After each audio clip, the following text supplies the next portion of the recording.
നമസ്കാരം, ഭാരത് ലൈവ് ന്യൂസിലേക്ക് സ്വാഗതം. നമസ്കാരം. നമ്മുടെ മുഖ്യമന്ത്രി ആര് എന്നൊരു ഒറ്റ കേന്ദ്ര ബിന്ദുവിലൂന്നി കാര്യങ്ങളെല്ലാം കറങ്ങി ഈ സൂര്യന് ചുറ്റും നമ്മുടെ ചാനലുകളും യൂട്യൂബുകളും ഓൺലൈനുകളും എല്ലാം ഇങ്ങനെ എല്ലാം ഓരോ നേതാവിന്റെയും പുറകിൽ ഈ എല്ലാ ചാനലിന്റെയും കാറുകൾ ഇങ്ങനെ കോൺവോയ് ആയിട്ട് ഇവിടെ പണ്ട് പിണറായി വിജയൻ മുഖ്യമന്ത്രി ആയിരുന്നപ്പോൾ 40 കാറിന്റെ അകമ്പടിയോടെ, ഇപ്പോൾ ഈ 40 ചാനൽ വാഹനങ്ങളുടെ അകമ്പടിയോടെ എല്ലാ നേതാക്കൾക്കും അകമ്പടി കിട്ടുന്ന ഭാഗ്യമുണ്ടായി. മന്ത്രിമാരാരൊക്കെയെന്ന് ഇനി അങ്ങ് തീരുമാനിക്കുക. അത് അടുത്ത ആഴ്ചത്തേക്കുള്ള ഷെഡ്യൂൾഡ്, മുഖ്യമന്ത്രിയെ തീരുമാനിച്ചതിന് ശേഷമേ അതിലേക്ക് ഷെഡ്യൂൾ ചെയ്തിട്ടുണ്ട്. പക്ഷേ മറ്റൊരു വലിയൊരു ബോംബ് UDFിന്റെ മണ്ടയ്ക്ക് ഇങ്ങനെ വന്നു നിൽപ്പുണ്ട്. ഡെമോക്രസിന്റെ വാളെന്ന് വേണമെങ്കിൽ പറയാം. ആദരണീയനായ ദി ഓണറബിൾ സ്പീക്കർ, കേരളത്തിൻ്റെ നിയമസഭാ സ്പീക്കർ ആരായിരിക്കും? UDFിലെ കോൺഗ്രസിൽ നിന്നാകുമോ ഘടകകക്ഷികൾക്ക് ആ സ്പീക്കർ സ്ഥാനം ലഭിക്കുമോ? എങ്കിലും നമ്മൾ ഷംസുവിനെ പോലെയല്ല, വളരെ പക്വതയാർന്ന ഇരുത്തമുള്ള ഒരാൾ തന്നെയാകണം നിയമസഭാ സ്പീക്കർ. അതിലൊരു ദുരൂഹത ഒളിഞ്ഞു കിടപ്പുണ്ട്. ഒരു പ്രതികാരത്തിൻ്റെ കാറ്റ് വീശുന്നുണ്ട്. എല്ലാം കൂടി മിക്സ് ചെയ്ത് വല്ലാത്തൊരു ഹൊറർ ഫിക്ഷൻ മൂവി പോലത്തെ ഒരു അവസ്ഥയാണ്. കാരണം അത് വളരെ വളരെ ഇതുണ്ടല്ലോ, നമ്മളെന്താ പറയുന്നത്, സസ്പെൻസ് ഉള്ളൊരു ടോപ്പിക്കാണ്. അപ്പം ആരൊക്കെ ആകാം, എന്തൊക്കെയാണ് ആ സസ്പെൻസും ദുരൂഹതയും? അല്ല, അതിനകത്ത് അത് പറയുന്നതിന് മുമ്പേ നമ്മളൊരു കാര്യം മനസ്സിലാക്കേണ്ടത്, വരാൻ പോകുന്ന നിയമസഭ 102 സീറ്റുകളുമായിട്ട് UDFും ഇതുവരെ 35 സീറ്റുകളുമായിട്ട്, അതെ അങ്ങനെ പറയാൻ പറ്റുള്ളൂ. കാരണം സഭയിലൊക്കെ വന്നു കഴിയുമ്പോൾ ഇതിനകത്തൊക്കെ മാറ്റം വരുമോ നമുക്ക് തമിഴ്നാടിന്റെ അവസ്ഥ കണ്ട്. അതെ 35 സീറ്റുകളുമായിട്ട് LDFും 3 സീറ്റുകളുമായിട്ട് BJP.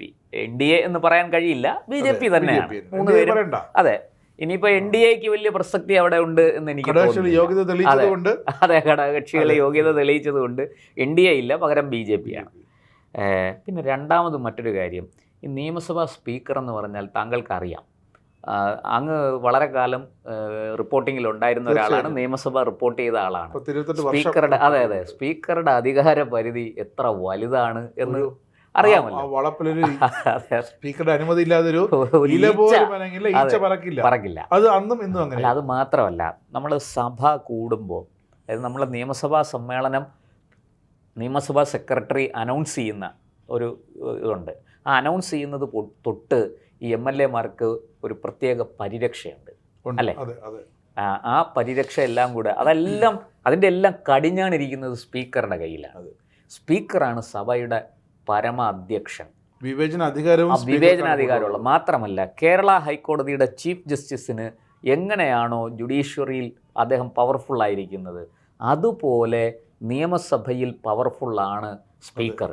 ഒരു അംഗത്തെ സ്പീക്കർ സസ്പെൻഡ് ചെയ്തു, പുറത്താക്കി, അങ്ങനെ ഒട്ടനവധി കാര്യങ്ങളിൽ സ്പീക്കറുടെ നിലപാട് വളരെ നിർണായകമാണ്. പണ്ടൊരു മാധ്യമപ്രവർത്തകൻ RS ബാബുവിനെ വിളിച്ച് അതെ അക്രഡിറ്റേഷൻ വരെ തിരിച്ചു വാങ്ങിച്ച് കളഞ്ഞ സംഭവം ഉണ്ടായിട്ടുണ്ട്. അല്ല, അത് മാത്രമല്ല, കരുണാകരൻ മന്ത്രിസഭയിൽ VM സുധീരൻ സ്പീക്കറായിരുന്നപ്പോൾ ഏറ്റവും കൂടുതൽ വെള്ളം കുടിച്ചത് അന്ന് മുഖ്യമന്ത്രിയായിരുന്ന സാക്ഷാൽ ലീഡറാണ്. ആ ചരിത്രമൊക്കെ നമ്മൾ ഈ മുതിർന്ന പഴയ പത്രപ്രവർത്തകരുടെ അടുത്ത് ചോദിച്ചാൽ മനസ്സിലാവും. വക്കം പുരുഷോത്തമൻ സ്പീക്കർ ആയിരുന്നു.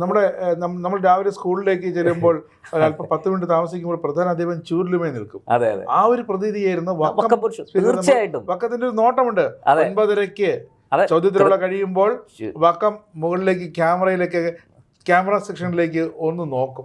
ഒരൊറ്റ നോട്ടം മതി, അവിടുത്തെ വാച്ചാൻമാർക്ക് കിടകെ വിറയ്ക്കും.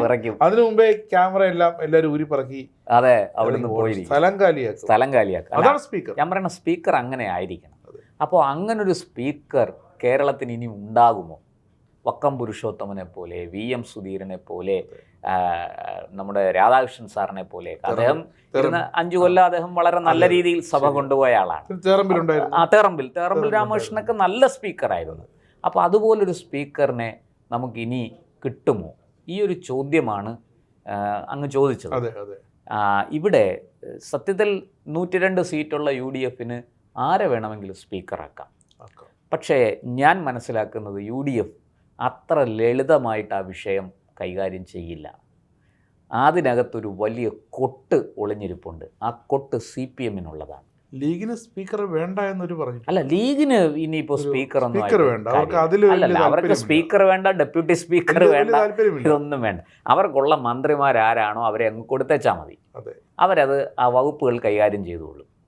പക്ഷെ സ്പീക്കർ അങ്ങനെയല്ല, എല്ലാവരെയും നിയന്ത്രിക്കാൻ കഴിയുന്ന, പ്രത്യേകിച്ചും അതുമാത്രമല്ല സഭാ നിയമങ്ങൾ പഠിച്ചിരിക്കണം. സഭാ നിയമങ്ങളും ചട്ടങ്ങളും നല്ലവണ്ണം അറിഞ്ഞ ആളായിരിക്കണം. അത് സഭാ സെക്രട്ടറി അല്ല റൂളിംഗ് പറഞ്ഞു കൊടുക്കേണ്ടത്, സ്പീക്കറാണ് റൂളിംഗ് നൽകേണ്ടത്. ഓരോരോ വിഷയങ്ങളിലും ലൈവായിട്ട് ആ റൂളിംഗിൽ സ്പീക്കറുടെ വിവേചനാധികാരം കൂടി ചേർത്ത് ഉപയോഗിക്കാൻ കഴിവും തന്റെ ഉള്ള ആളായിരിക്കും. പ്രതിപക്ഷത്തെ ഇളക്കേണ്ടത് സ്പീക്കറാണ്. അതെ. ഇവിടെ ഒരു കാര്യം ഞാൻ പറഞ്ഞോട്ടെ, 2001 അറിയാമല്ലോ, 100 സീറ്റുമായിട്ട് UDF അധികാരത്തിൽ വന്നു. അപ്പുറത്ത് VS അച്യുതാനന്ദൻ്റെ നേതൃത്വത്തിൽ 40 പേരാണ് പ്രതിപക്ഷത്ത്. പക്ഷേ AK ആൻ്റണി സർക്കാരിനെ വെള്ളം കുടിപ്പിച്ചു, അല്ലേ? AK ആൻ്റണി സർക്കാരിനെ വെള്ളം കുടിപ്പിച്ചു എന്ന് മാത്രമല്ല, സ്വാശ്രയ വിഷയത്തിലേക്ക് VS ഉയർത്തിവിട്ട കൊടുങ്കാറ്റ് വളരെ വലുതായിരുന്നു. AK ആൻ്റണി ആയതുകൊണ്ടാണ് പിടിച്ചു നിന്നത്. വ്യാജരേഖ കേസ്, അങ്ങനെ നിരവധി വിഷയം, നല്ല മതികെട്ടാൻ ഭൂമി കയ്യേറ്റം, വനഭൂമി കയ്യേറിയത്, അതുപോലെ തന്നെ ഈ പ്രായപൂർത്തിയാകാത്ത പെൺകുട്ടികളെ പീഡിപ്പിച്ച കവിയൂർ കിളിരൂർ കേസുകൾ, ഇതൊക്കെ വലിയ കോളിളക്കമുണ്ടാക്കിയതാണ്. അതുപോലെ ഐസ്ക്രീം പാർലർ കേസ്, VS എന്ന ഒറ്റയാൾ പട്ടാളമാണ് പോരാടിയത്. അന്ന് ആ VSനെ എതിർത്ത് നിൽക്കുക എളുപ്പമല്ല, VSനെ മൂക്കുകയറിടുക എളുപ്പമല്ല. അന്ന് വക്കം പുരുഷോത്തമനെ പോലുള്ളവരാ ആണ് ഡയസ് കൺട്രോൾ ചെയ്തത് എന്നുള്ളത് കൊണ്ടാണ് UDF പിടിച്ചു നിന്നത്. ഇപ്പോൾ നമ്മളൊന്ന് ആലോചിക്കും, 35 പേരെ ജയിച്ചു വന്നിട്ടുള്ളൂ. പക്ഷേ CPMന് ഏതാണ്ട് 26 പേരോളം ഉണ്ട് എന്നാണ് ഞാൻ മനസ്സിലാക്കി. 26-25 MLA-മാരുണ്ട്. പക്ഷെ CPM ഈ അടങ്ങിയിരിക്കുമോ? ഈ തോൽവിയുടെ, ഈ പരാജയത്തിൻ്റെ പ്രതികാരം അവർ വീട്ടാൻ ശ്രമിക്കില്ലേ? കാരണം CPMനെ സംബന്ധിച്ചിടത്തോളം ഇനി തിരിച്ചു വരിക എന്ന് പറഞ്ഞു കഴിഞ്ഞാൽ അതൊരു വലിയ ഹിമാലയൻ ടാസ്ക്കാണ്. അത് എന്ത് വില കൊടുത്തും തിരിച്ചു വരാൻ അവർ ശ്രമിക്കുമെന്നുള്ള കാര്യം സത്യമല്ലേ? ഇപ്പോഴത്തെ പോലെ സ്പീക്കർ ടേബിളിൽ ചാടിക്കയറണമെന്ന് അതൊന്നും പറ്റില്ല. ശിവൻകുട്ടിയൊന്നും ഇല്ല. അല്ല, അതൊന്നും അന്നത്തെ പോലെ 68 MLA-മാരുടെ പിന്തുണ, വെറും കേവലം 2-3 MLA-മാരുടെ പിന്തുണയിലല്ല പിന്നെ സർക്കാർ ഇന്ന് നിൽക്കുന്നത്.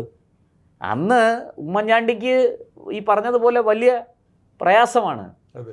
ഈ RSP മാറി വന്നപ്പോൾ 2 MLA-മാരെ കൂടെ കിട്ടി, അസീസും കോവൂർ കുഞ്ഞുമോനും.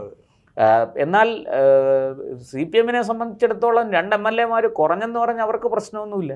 അവരാ സഭയിൽ കാണിക്കാവുന്ന എല്ലാ വൃത്തികേടുകളും കാണിച്ചു, സഭ തല്ലി തകർത്തു, സ്പീക്കറുടെ ഡയസിൽ ആക്രമിച്ചു, അല്ലേ? സ്പീക്കറുടെ കസേര വലിച്ച് എറിഞ്ഞു. അത് ഉമ്മൻചാണ്ടി എന്നൊരു സാത്വികനായ മുഖ്യമന്ത്രിയുടെ ആ ഒരു പരിവേഷം മുതലെടുത്തായിരുന്നു. അതൊക്കെ K കരുണാകരനോ മറ്റോ ആയിരുന്നെങ്കിൽ വിവരം അറിഞ്ഞേനെ. അത് ഞാൻ പറയുന്ന ആ കാലമല്ല ഇന്ന്. ഇന്നിപ്പോൾ 102 MLA-മാരും 102 അല്ല 105 MLA-മാർ CPMനെതിരാണ്, അല്ലെങ്കിൽ LDF-നെതിരാണ്. അതുകൊണ്ട് അത്തരം കാര്യങ്ങളൊന്നും ചെയ്യാൻ CPM 10 വട്ടം ആലോചിക്കും. പക്ഷെ ഒരു കാര്യമുണ്ട്, സ്പീക്കർ വകുപ്പും ചട്ടങ്ങളും അറിയുന്ന ഒരാളാണെങ്കിൽ വെള്ളം കുടിക്കാൻ പോകുന്നത് പ്രതിപക്ഷമാണ്. അപ്പോൾ അങ്ങനൊരു സ്പീക്കറിനെ അവിടെ കൊണ്ടുവരണം. അതാണ് UDF ആലോചിക്കുന്നത്. ഞാൻ ചോദിക്കട്ടെ, അങ്ങ് പറഞ്ഞല്ലോ ഒരു പ്രതികാരത്തിൻ്റെ മണം, ഒരു കാറ്റ്. എന്തുകൊണ്ട് സുധാകരൻ സ്പീക്കറായിക്കൂടാ? എങ്കിൽ പ്രതിപക്ഷ നേതാവ് തീർന്നു. എങ്കിൽ ഇപ്പോഴേ തീരുമാനിക്കണം സ്പീക്കർ ആദ്യം, എന്നിട്ട് വേണം പ്രതിപക്ഷ നേതാവ് ആരാകണം തീരുമാനിക്കാൻ. ഞാനൊരു സംശയം ചോദിക്കട്ടെ, ആ സ്പീക്കറുടെ മുന്നിലാണല്ലോ ഈ MLA-മാരെയൊക്കെ വരേണ്ടത്, സർ എന്ന് വിളിക്കേണ്ടത്, സത്യപ്രതിജ്ഞ ചെയ്യണ്ടേ? അല്ലെ, സത്യപ്രതിജ്ഞ പോട്ടെ, അത് പ്രോടൈം സ്പീക്കറുടെ മുന്നിൽ സത്യപ്രതിജ്ഞ ചെയ്യും. അത് കഴിഞ്ഞ് സ്പീക്കർ തെരഞ്ഞെടുപ്പ് വരുമ്പോൾ സുധാകരനാണ് UDF-ന്റെ സ്പീക്കർ സ്ഥാനാർത്ഥി എങ്കിൽ ബെല്ലടിക്കുമ്പോൾ എന്ത് ചെയ്യും? അല്ല, പിണറായി വിജയനും കൂട്ടരും എന്ത് ചെയ്യും? എഴുന്നേറ്റ് നിൽക്കണം. വലിയ തുറപ്പാലത്തിൽ നിന്ന് കടലിൽ ചാടേണ്ട അവസ്ഥയല്ലേ? അല്ലേ? ഇനി മാത്രമല്ല, അവിടെ ഇതേ പിണറായി വിജയന് ഡയസിൽ നോക്കി സാർ എന്താ ചെറ്റത്തരം കാണിച്ചു എന്ന് പറഞ്ഞ സുധാകരനെ നേരെ സാർ എന്ന് വിളിച്ച് സംബോധന ചെയ്യണ്ടേ?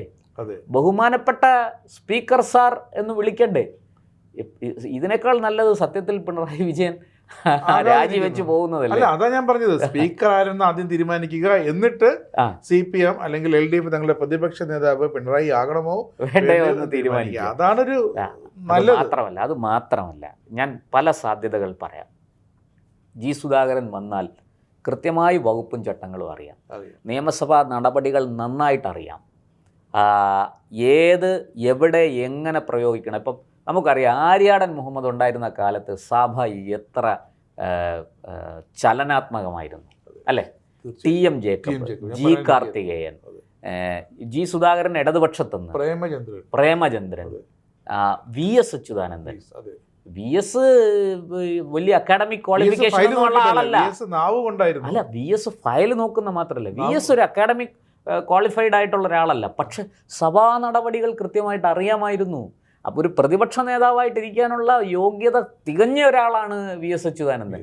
അദ്ദേഹത്തിൻ്റെ 7 അയലത്ത് ഒരു പക്ഷെ പിണറായി വിജയൻ എത്തില്ലായിരിക്കാം, എനിക്കറിയില്ല. അദ്ദേഹം നീ വന്നു കഴിഞ്ഞാൽ ഉണ്ടായിട്ടില്ല, അതും ഒരു സത്യം, പരിചയക്കുറവുണ്ട്. അതെ. അപ്പോൾ ഞാൻ പറഞ്ഞ അങ്ങനത്തെ ഉള്ള മഹാന്മാരെ എല്ലാം കണ്ട ഒരു നിയമസഭയാണ് കേരള നിയമസഭ. ആ നിയമസഭയിൽ തികച്ചും പരിണിതപ്രജ്ഞനായ G സുധാകരൻ സ്പീക്കറായിട്ട് വന്നാൽ അത് വലിയ വെല്ലുവിളിയാണ് ഇടതുപക്ഷത്തെ സംബന്ധിച്ച്. തീർച്ചയായിട്ടും. പക്ഷേ ആകപ്പാടെ ഈ CPM-ഉം CPI-യുമാണ്, പിന്നെ ഒരു ഘടകകക്ഷിയും, അത് മാത്രമേ ഉള്ളൂ LDF-ല്. അവരെ മേയ്ക്കാൻ G സുധാകരന് വലിയ ബുദ്ധിമുട്ടൊന്നും വരില്ലല്ലോ. അല്ല, അവരെ മേയ്ക്കാൻ G സുധാകരന് ബുദ്ധിമുട്ട് വരുമോ ഇല്ലയോ എന്നുള്ളതല്ല. UDF-നെ സംബന്ധിച്ചിടത്തോളം പ്രതിപക്ഷത്തെ അടക്കി ഒതുക്കി നിർത്തണം. ഈ പ്രതിപക്ഷം ഇപ്പോൾ വലിയ പ്രതിസന്ധിയിലാണ്. CPM-നെ സംബന്ധിച്ചിടത്തോളം അവർക്ക്, ഞാൻ നേരത്തെ പറഞ്ഞല്ലോ, ഒരു ഹിമാലയൻ ടാസ്ക്കാണ് മടങ്ങി വരിക എന്ന് പറയുന്നത്. ആ ടാസ്കിന് സാഹചര്യം ഒരുക്കാതിരിക്കുക സഭയ്ക്കുള്ളിൽ. അതായത് ഭരണം സുഗമമായി നടത്തിക്കൊണ്ടു പോകാൻ വേണ്ടുന്ന എല്ലാ കാര്യങ്ങളും, ഈ സഭയിലാണല്ലോ ചോദ്യങ്ങൾ വരുന്നത്, അടിയന്തര പ്രമേയം വരുന്നത്, ചർച്ചകൾ നടക്കുന്നത് തുടക്കം മുതൽ അവസാനം വരെ. അതായത് ഈ ഭരണം സുഗമമായി നടക്കുക എന്ന് പറഞ്ഞാൽ നമ്മൾ വകുപ്പുകൾ മന്ത്രിമാർ ഭരിക്കുന്നിടത്തല്ല വിഷയം. ആ ഭരിക്കുന്ന വകുപ്പുകളെ സംബന്ധിച്ച് ചോദ്യങ്ങളും ഉത്തരങ്ങളും അടിയന്തര പ്രമേയങ്ങളും ഒക്കെ വരുന്നത്, സബ്മിഷനുകളും ഒക്കെ വരുന്നത് സഭയിലാണ്.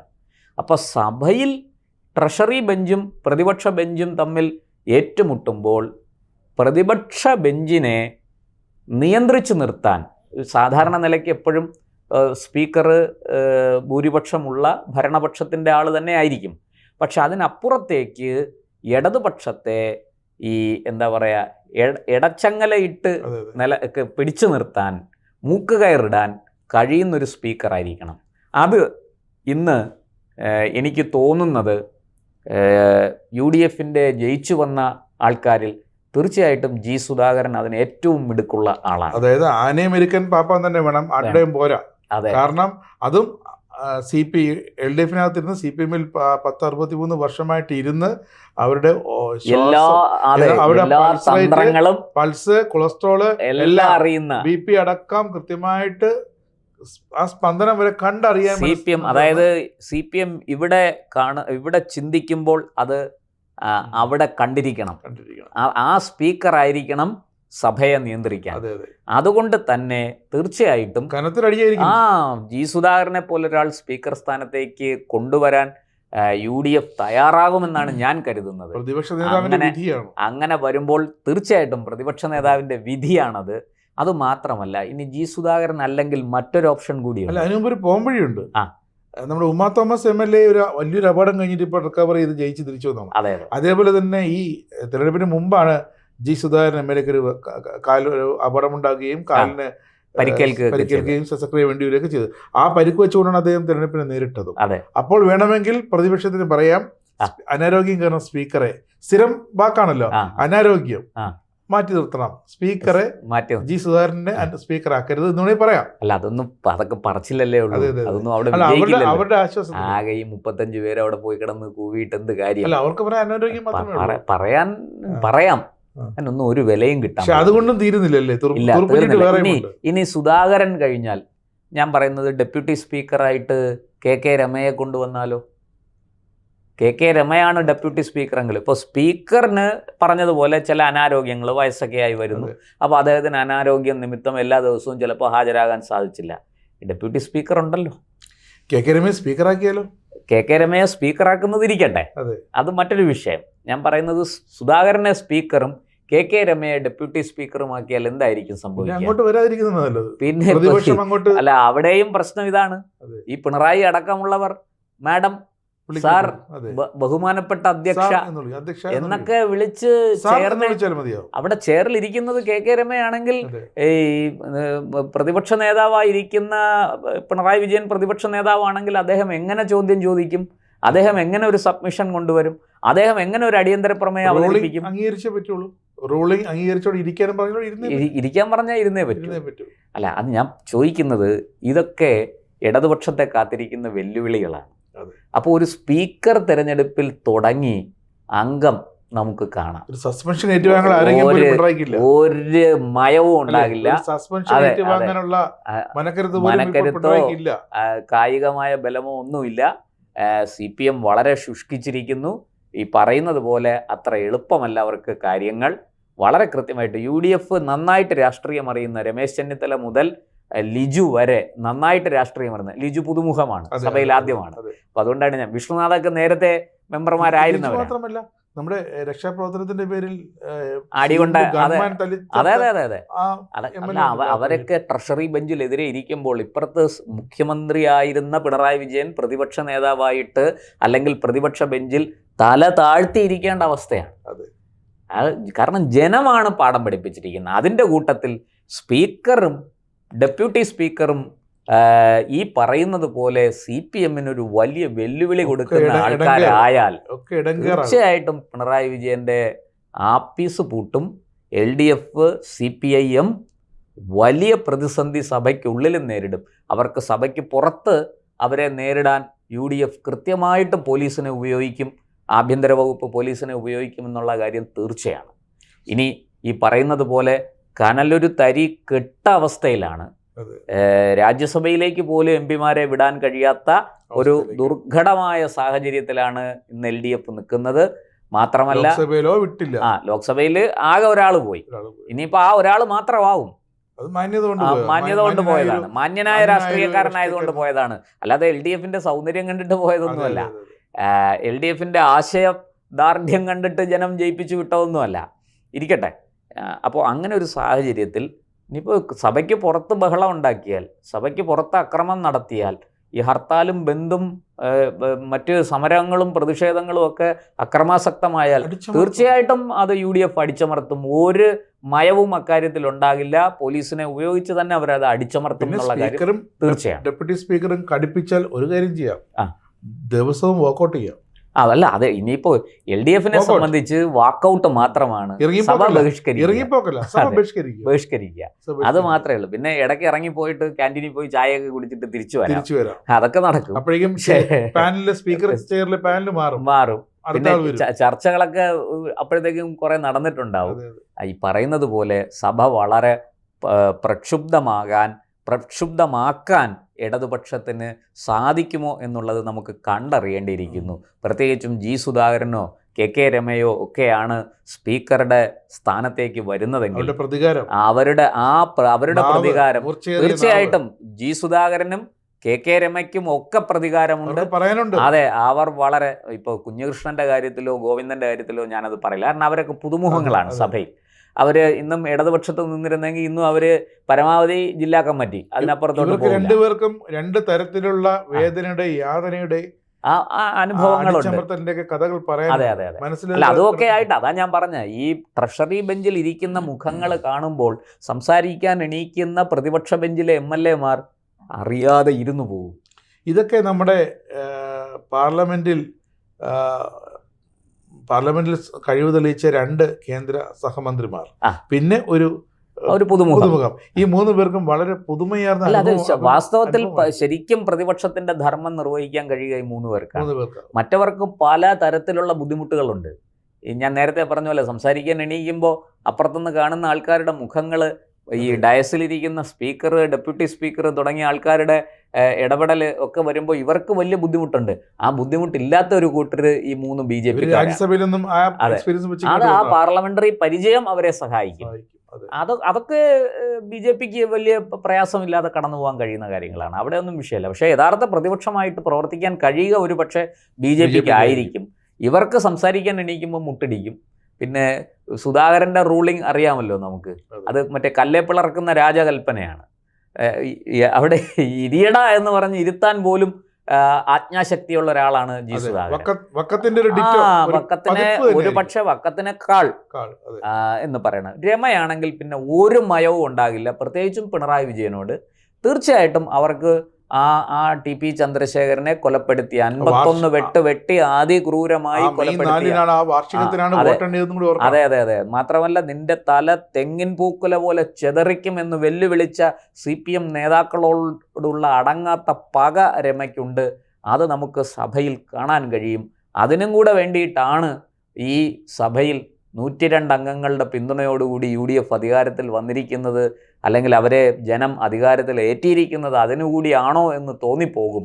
ആ തരത്തിലായിരിക്കും സഭയിലെ പ്രവർത്തനങ്ങൾ. നമുക്ക് കാത്തിരിക്കാം. സുധാകരനും രമയ്ക്കും ഒക്കെ എന്ത് റോള് കിട്ടും എന്നുള്ളത് നമുക്ക് വൈകാതെ തന്നെ, ഇപ്പോൾ സത്യപ്രതിജ്ഞ കഴിഞ്ഞ ഉടനെ അറിയാം. വളരെ വളരെ സംഭവബഹുലമായിരിക്കും നമ്മുടെ വരാൻ പോകുന്ന നിയമസഭ എന്ന് മാത്രമേ പറയാനുള്ളൂ.